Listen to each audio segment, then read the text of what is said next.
right, so sun in the 8th house. Funny enough, I feel like I recorded this video like a year ago.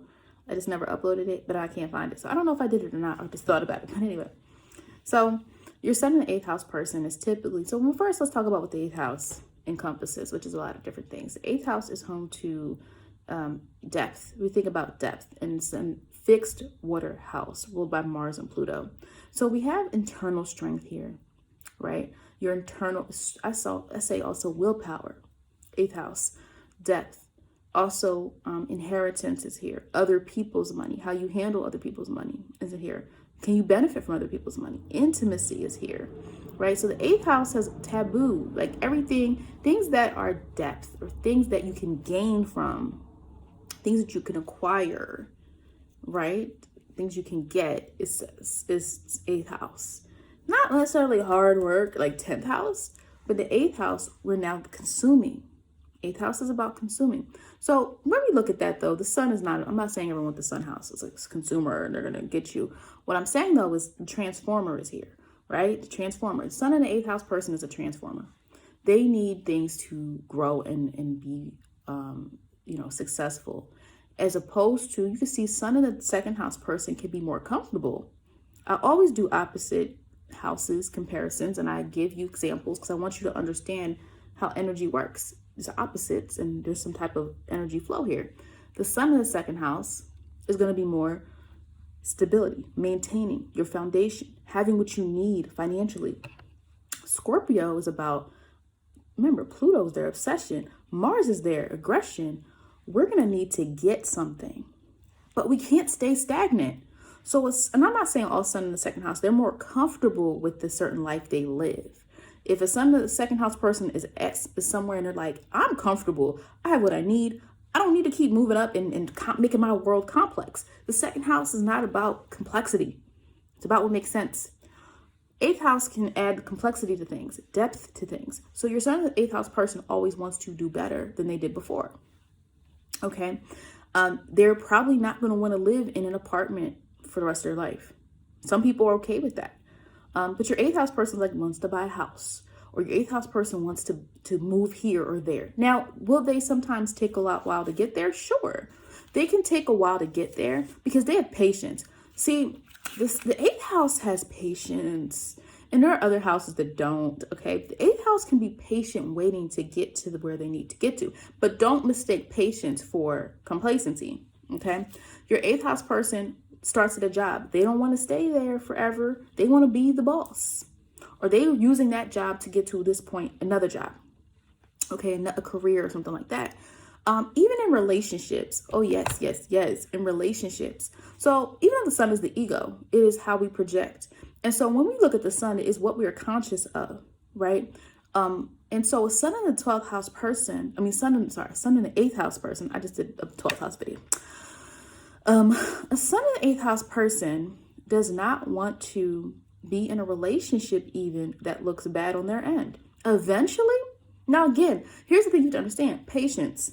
So 8th house people they can rock with something for a long time, especially if they committed to it. If they've committed to something, they can rock with it. But once they see that it's not taking them further, they're going to be like, this is not working. And it's not a part of my plan because the 8th house is fixed.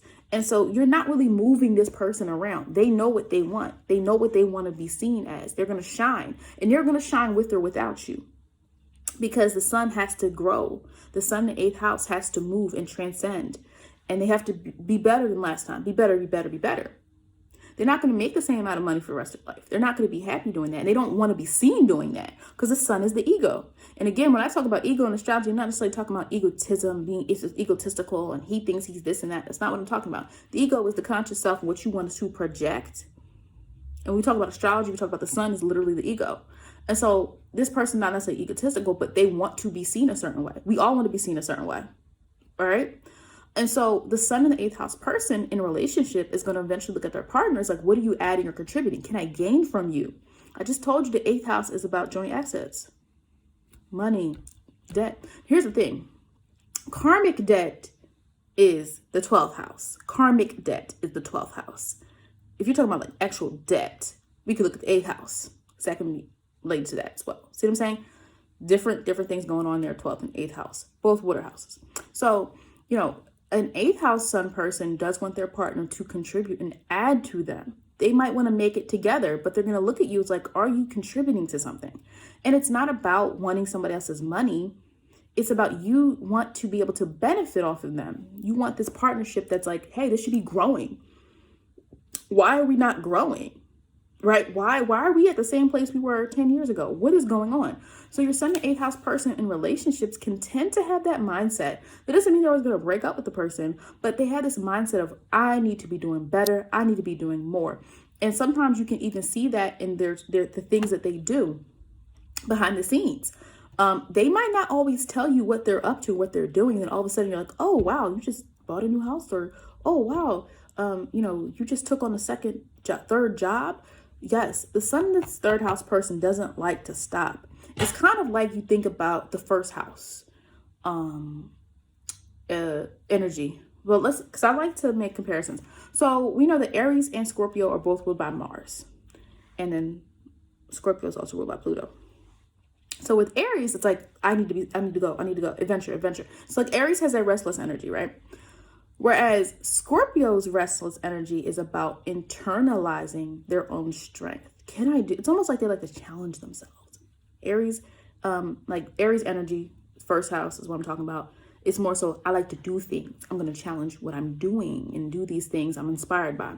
Whereas your eighth house, Scorpio energy, is more about internalizing and challenging themselves to do better than last time, right? Because just like the second house wants material security. So the second and eighth house are opposite houses, okay? Opposite houses. The reason I talked about the first house, which is like Mars, because Mars also rules the eighth house along with Pluto. See what I'm saying? So, your eighth house person wants to always be doing better and be doing more. Now, I'm not saying everybody's a CEO. I'm not saying everybody's running something, but there's a need in their life for them to constantly feel emotionally secure in the fact that they are doing more and they are getting better. Now, can some sun and eighth house people can use that as a shield against failing? They don't want to feel like failures. They don't want to be looked at as a failure. So there's constantly like this next level, and there is a fear. There's a fear there with Scorpio, that eighth house energy there. The fear sometimes is looking like you're failing. Oh, my mom will think this. Oh, my dad will think this. Or I don't want people to think this. Or so they constantly kind of go and challenge themselves to more because they don't want to be perceived as someone who can't really control their life. Because control is an aspect of that. The sun in the eighth house is about control, man. Right? We have that Pluto energy there, the dominance as well. Well, dominance is the Mars. The Pluto is the obsessive, controlling aspect of things, right? And so your sun in the eighth house person, again, everybody's not a boss. Everybody's not a CEO. But I'm saying it's like they're type of person that if you are with them or dating them, they're going to want more. So, make sure that you're equally yoked. They're probably going to want to attain to more in their life. And you're going to get attention for that. Sun in the eighth house, wherever your sun is where you can get the most shine, the most attention. So sometimes they are like the most successful person in the family or the most responsible person in the family, or they're the person that beat the odds. Like, how did they could have had a very rough upbringing and all of it, but still they rise, right? They just keep going and going and going. Okay. Can some sun and eighth house people use it as a shield for their emotional, stability? Yes. Meaning sometimes you can have sun and eighth house people that like there's something else going on, right? Because anywhere your sun is, like, come on, we have the eighth house. That's depth, but it's emotional depth. So even we're not talking about money, we're talking about your emotions there. Okay. And the fact that that energy doesn't like to be very vulnerable in the first place. Yeah, some people can sun in the eighth house and again, we would have to look at your sign, where everything else is, to see how this would play out. But yes, some of them can use their success in place of their emotional well-being, meaning they might shy away from certain emotional obligations to other people or shy away from emotional attachments because they're just like, I'm going to do this, I'm going to do that. And in their mind, they're like, no, I'm in love with this process. I'm in love with getting higher. I'm in love with making money, or I'm in love with, obtaining things, and having what I need. no, I'm good. I'm good. I don't need a relationship. I'm good. I'm good. But they might not all always be good because they do want to kind of be like, and Sun and 8th house people like that kind of power couple dynamic in a way. Again, it doesn't mean they all want attention. It simply means they want to be seen as like, this person is adding to me and we're able to move forward together. So yes, if the person's not on their level, a lot of times that Sun person is like, they don't want to be seen with that. So it's an interesting dynamic there. Your sun in the 8th house person typically doesn't want to really be seen with anyone who is not on their level, right? And it's not an egotism thing. Don't get it. It's not about ego. It's just about the fact that they care about how they're perceived in the way in which they seem stable and emotionally security grants them that opportunity to be like, I can give in to this person. Whereas if you're a Sun in 8th house and you're with somebody who can't actually give you anything and you're going to be broken up in 2 weeks, they don't want to look that way. So they're even like, I'm either going to give my all or I'm not giving it at all. I'm either going to give my all or not give it at all. Yeah, I'm going to give it my all or not give it at all. But here's the thing.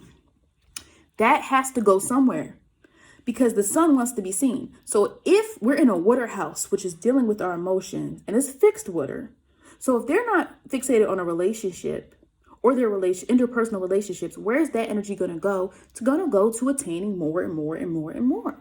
It's going to go to their career, their job, their hobby, whatever it is they want to do. But typically, again, they like to move up the ladder. So keeping that in mind, if you are a Sun 8th house person, you're going to shine most when you're pushing yourself to the limit. Don't sell yourself short. You're not going to be happy. You cannot live like a Sun in the 2nd house person because it's not going to work for you necessarily. Okay. And just like that, when you look at the other placements, if you have other placements in your chart that show like you are someone who is, supposed to be doing more with yourself, this is a perfect way to show that, yes, you are supposed to be attaining higher. It's not like the Sun in the 12th house that can take their, Sun in the 12th house energy can be completely different there, right? Where they are able to like just be more passive with their dreams and work on their dreams and be seen more so in terms of being a healer or in terms of being working behind the scenes. And there's a more karmic debt that the 12th house Sun plays, right? There's a difference there, the creativity. Your Sun in 8th house, you're not worried about that.